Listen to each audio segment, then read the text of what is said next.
తిరిగి రామారావు గారు అధికారంలోకి వచ్చారు. మామూలు మెజార్టీ కాదది.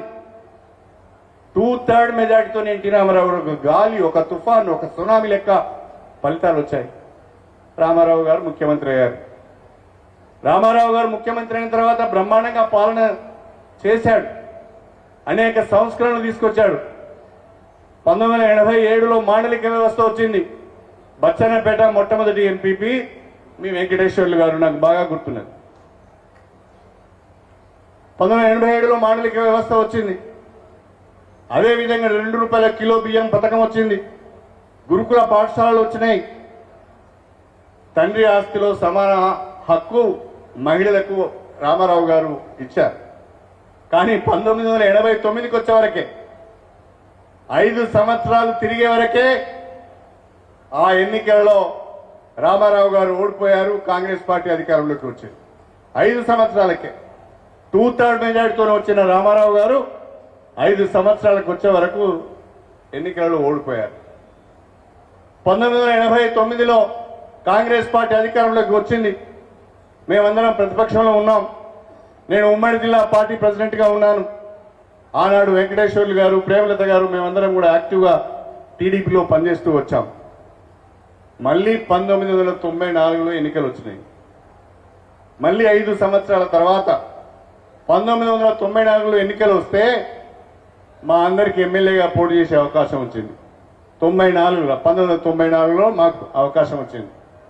1994లో మళ్ళీ ఎన్టీ రామారావు గారు ప్రజల్లోకి వెళ్తే దానికి ఏం పేరు పెట్టారో నాకైతే తెలియదు. 19 సీట్లు సిపిఐకి వచ్చినాయి, 17 సీట్లు సిపిఎంకి వచ్చినాయి. మనకు 224 సీట్లు వచ్చినాయి టీడీపీకి. కాంగ్రెస్ పార్టీ అధికారంలో ఉండి కూడా ప్రతిపక్ష హోదాను తెచ్చుకోలేకపోయింది. 26 సీట్లకే పరిమితం కావాల్సి వచ్చింది. నేను ఎందుకు మీకు ఈ ఎగ్జాంపుల్స్ చెప్తున్నానంటే ప్రజల ఆలోచన ఈ రకంగా ఉంటుంది. ప్రజల ఆలోచన ఈ రకంగా ఉంటుంది. బ్రహ్మాండంగా పనిచేసినా కూడా ఏదో ఇంకా ఒరిగిపోతుంది, ఏదో ఇంకా జరిగిపోతుంది అనే ఉద్దేశంతోనే ప్రజలు మార్పుకు ఓటేస్తూ ఉంటారు.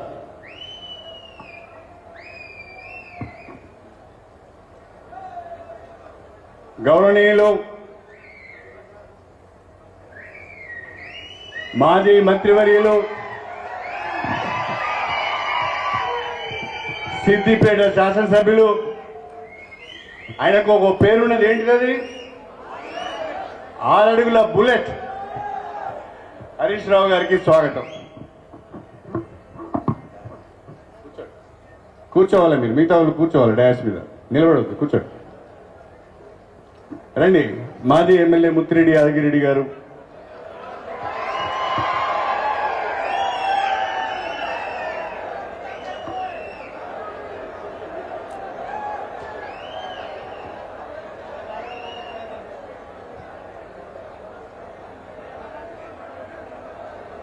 ప్రతి 5 సంవత్సరాలకు ఒకసారి, ప్రతి 10 సంవత్సరాలకు ఒకసారి ప్రజలు కొత్తదనాన్ని కోరుకుంటారేమో, మార్పు కోరుకుంటారేమో, లేదా ఇంకా ఏదో జరుగుతుంది, ఇంకా ఏదో ఒరగబోతుంది, ఇంకా ఏదో లాభం జరుగుతుందనే ఉద్దేశంతో ఓట్లేసి ఉండవచ్చు. కాంగ్రెస్ పార్టీ 6 గ్యారంటీల పేరిట, అనేక డిక్లరేషన్ల పేరిట, రైతు డిక్లరేషన్ అని, బీసీ డిక్లరేషన్ అని, మహిళా డిక్లరేషన్ అని, ఎస్సీ డిక్లరేషన్, ఎస్టీ డిక్లరేషన్, యువత డిక్లరేషన్ అనే పేరు మీద అనేక హామీలు ఇచ్చింది.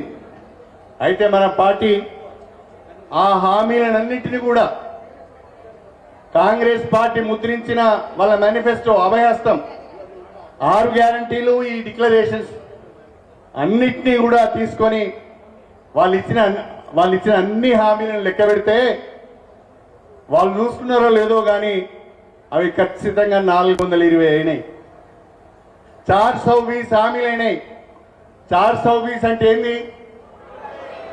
420 అంటే ఏంటి? మోసం చేయడం.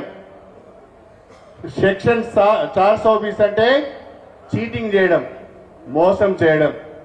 420 హామీలతో కాంగ్రెస్ పార్టీ తెలంగాణ ప్రజలను మోసం చేసి గెలిచిందే తప్ప మరొకటి కాదు అని చెప్పి ఈ సందర్భంగా గుర్తు చేస్తున్నా. ఎన్నికలకు ముందు ఎన్ని మాట్లాడారండి? ఎన్ని మాటలు చెప్పారు. ఎన్నికలకు ముందు రేవంత్ రెడ్డి గారు ఒక పత్రికా విలేకరుల సమావేశంలో డిసెంబర్ 9న ఇందిరమ్మ రాజ్యం వస్తున్నది, నేను ముఖ్యమంత్రిగా ప్రమాణ స్వీకారం చేస్తున్నాను, ఆ రోజే 2 లక్షల రూపాయల రుణమాఫీ పైన సంతకం చేయబోతున్నాను, రైతులు మీరెవరైనా ఇంకా బ్యాంకుల నుంచి రుణాలు తీసుకుని వాళ్ళు కనుక ఉంటే మీరు తక్షణమే బ్యాంకులకు పరిగెత్తండి, మీరు రుణాలు తీసుకొని రమ్మని చెప్పిండా లేదా? రైతు భరోసా కింద 3 హామీలు ఇచ్చారు. ఈ 6 గ్యారెంటీలలో రైతు భరోసా కింద 3 హామీలు ఇచ్చారు. ఏంటి ఆ 3 హామీలు?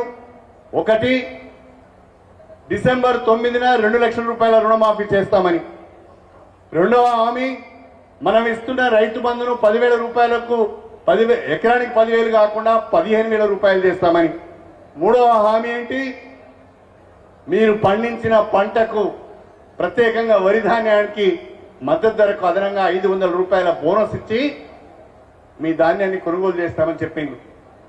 రైతులకు ఇచ్చిన ఈ 3 హామీలలో ఒక్క హామీ అయినా నెరవేరిందా అని నేను అడుగుతున్నాను. అదే అడుగుతున్నాం మనం.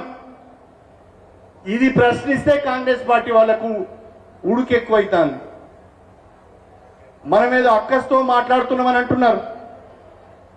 కాంగ్రెస్ పార్టీ అధికారంలోకి వస్తే బీఆర్ఎస్ వాళ్ళు ఓర్వలేకపోతున్నారని అంటున్నారు. మీరు కాంగ్రెస్ పార్టీ అధికారంలోకి రావడం, ప్రజలు ఎన్నుకున్నారు మిమ్మల్ని, ప్రజాస్వామ్యబద్ధంగా మీకు మెజారిటీ వచ్చింది, దాన్ని మేము స్వాగతిస్తున్నాం.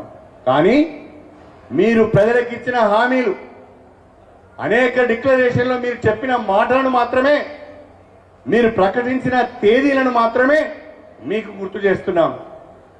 ప్రజల తరఫున అడుగుతున్నాం తప్ప మరొకటి కాదు. ఇవాళ కాంగ్రెస్ పార్టీ అధికారంలోకి వచ్చి 50 రోజులైంది. ఈ 50 రోజులలో ఎన్ని హామీలు నెరవేర్చారు? ఆర్టీసీ బస్సులలో మహిళలకు ఉచిత బస్సు ప్రయాణం అని ఒకటి ప్రకటించి ఒక గ్యారంటీ అయిపోయింది అంటున్నాడు. అది ఏంటి? మహాలక్ష్మి అనే ఒక గ్యారంటీ. ఆ మహాలక్ష్మి గ్యారంటీలో 3 హామీలు ఉన్నాయి. మళ్ళా ఆ మహాలక్ష్మి గ్యారంటీలో 3 హామీలు ఏంటి? ఒక హామీ, ప్రతి మహిళకు నెలకు 2,500 రూపాయల ఆర్థిక సహాయం. రెండవ హామీ, గ్యాస్ సిలిండర్ను 500 రూపాయలకే ఇస్తాం. మూడవ హామీ, ఆర్టీసీలో ఉచిత బస్సు ప్రయాణం. అదొకటిచ్చి ఆ గ్యారంటీ అయిపోయింది అంటున్నారు. ఇంకా ఏమి హామీలను వాళ్ళు నెరవేర్చారు? 50 రోజులు గడిచిపోయింది. శ్వేతపత్రాల పేరిట, జ్యుడిషియల్ ఎంక్వైరీల పేరిట, లేకుంటే ప్రజాపాలన పేరిట సమయాన్ని కొనుక్కుంటున్నారు, కాలయాపన చేస్తున్నారు. ఎందుకు అంటే రేపు ఫిబ్రవరి 15కో 16కో లోకసభ ఎన్నికల షెడ్యూల్ రాబోతున్నది. ఎన్నికల షెడ్యూల్ వచ్చిన తర్వాత ఎన్నికల కోడ్ వస్తుంది. ఆ ఎన్నికల కోడ్